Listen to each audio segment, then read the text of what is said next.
Jaworski down, but man, it doesn't. I've got the best in the business. You thought my voice is good. Well, I've got the man with the sweetest baritone voice.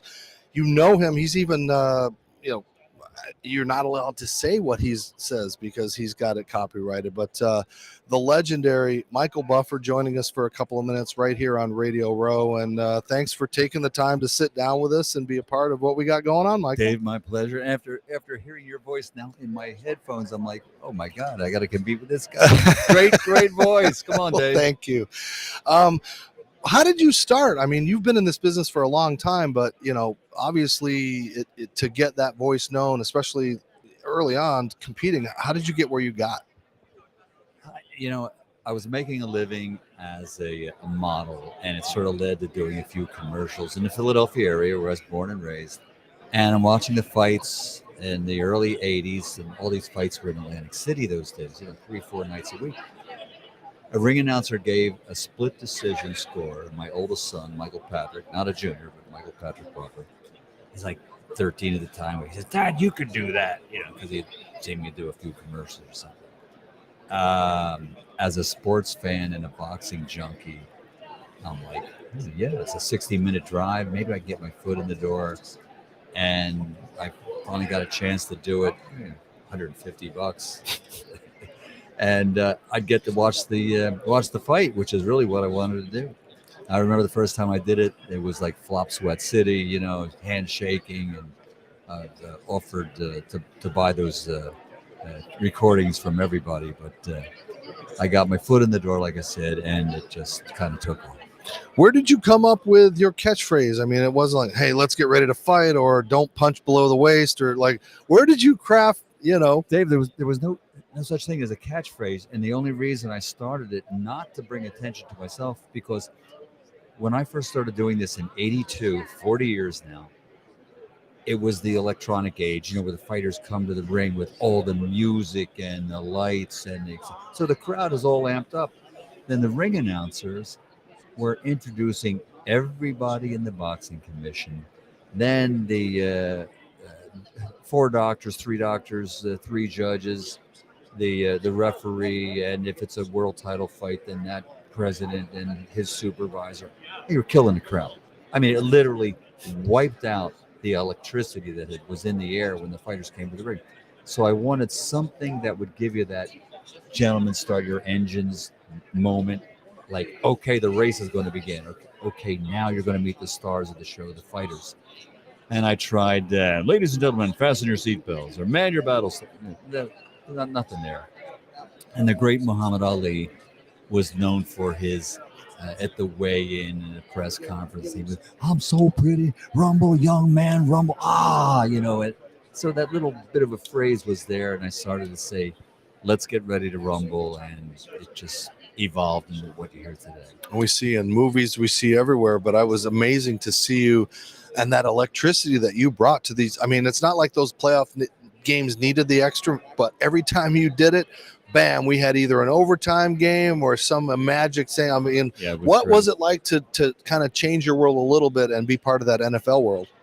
That actually started like 25 years ago. I think the first time I actually did it for an NFL game was for Jerry Jones and the Cowboys, and when they played the Packers in a conference championship, and it just kept. And I've done it for the Titans and my Philadelphia Eagles, San Diego. It just done it all. The Rams when they were in St. Louis, when Vermeil was there, and the Packers. It's just been a thrill. But then I've also opened the World Series, Stanley Cup finals, NBA finals, and NASCAR, Indy 500. It's just been a great run, and it's a blessing. It's fun. I'm a fan. Are you going to get an Elon Musk rocket and do something from outer space? Let's get ready to blast off! I've worked in every continent in the world except Antarctica, and I just don't think we're going to build a stadium. Yeah, their soccer team's not very good either. They're not doing well at all. All right, well, you're here for a reason, too.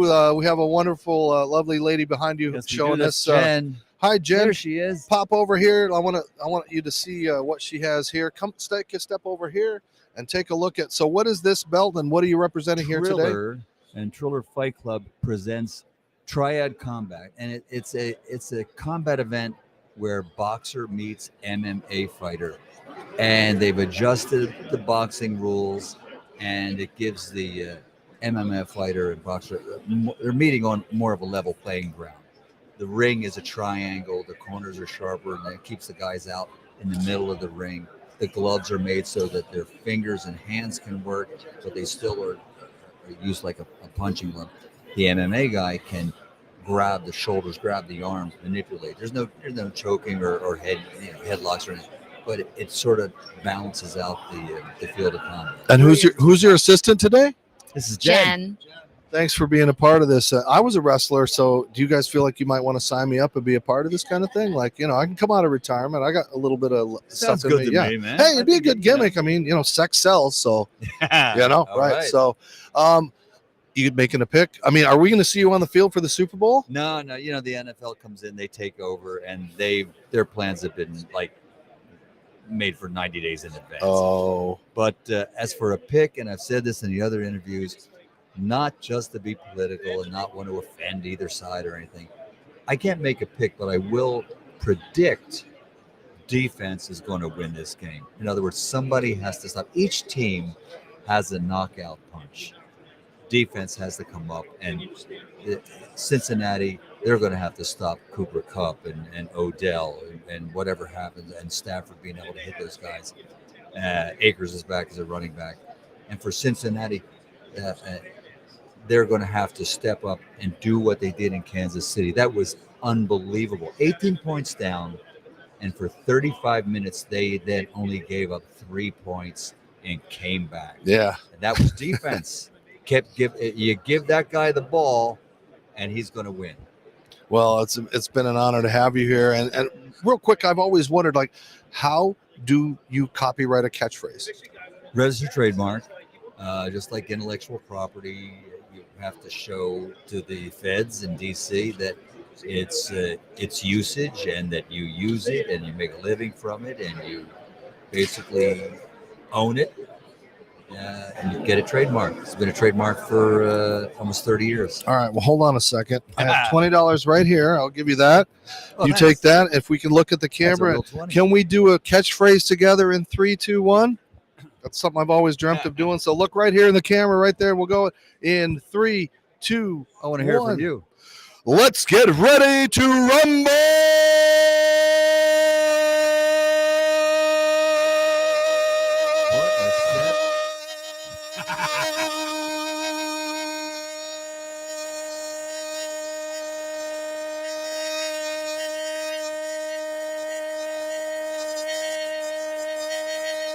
Ladies and gentlemen, Jay Black, who just passed away. Remember Jay Black and the Americans used to hit that note?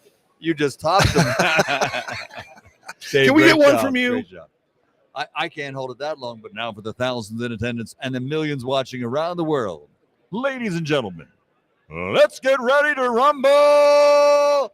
That's the way to do it, everybody. Thank you so much, Michael Buffer. Friend, I've pissed off everybody here in Radio Row now with my loud voice, but thank you for joining us. Best of luck. I look forward to this Triad Combat. It sounds pretty cool. Triad Combat from Triller. Yeah. Available on the Fight Club and Fight TV. Where are you watching the game? I'm going to just stay home and watch the game. I'm a fan, brother. And that means I don't want somebody walking up and say, hey, you need another beer or get away from the screen, man. No. And the commercials. Got to watch the commercials. Yeah, All right. Thank you so much, Michael Buffer. Hey, that was a dream come true for me. And there's my resume tape all right there. So if you need somebody for when in 20 or 30 years, when he's not doing this anymore, we'll see if I can still get these pipes ready and get nice and deep in baritone. So, Michael, thanks a lot for being here. Great job, man. Thank you so much. It was such a pleasure to be here with you. And this is Dave Stevens on Radio Row. You don't know what you're going to get. We just kind of ad-lib and make it up as we go. And he actually left with my $20. So I got to see if I can go get it back. You're watching Ability Media Disability Channel right here live on what are we? Well, we're streaming everything we can. So stay with us. We got more guests coming up. I'm Dave Stevens. We'll check you out later.